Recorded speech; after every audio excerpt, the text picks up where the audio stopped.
چې څنګه دلته یو ځای دی الله دې موږ ټول داسې په جنت کې دې طالبانو سره ملګري کېنئ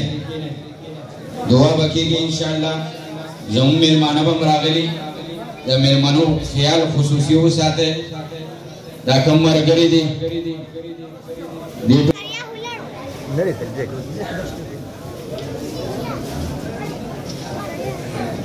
د دې ټولو لپاره پکې دعاګانې وغواړئ چې الله رب العزت زموږ د دې علاقې دا زموږ د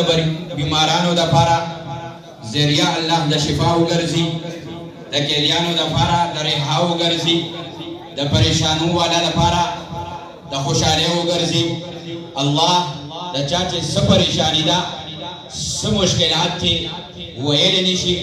الله ته په زړونو خبردار یې د دې مجلس په برکت تمامې پریشانۍ د دې حل کا زه د دعا لپاره خپل استاد محترم قاری معاذ صاحب ته دعوت وکړم چې دعا وکړي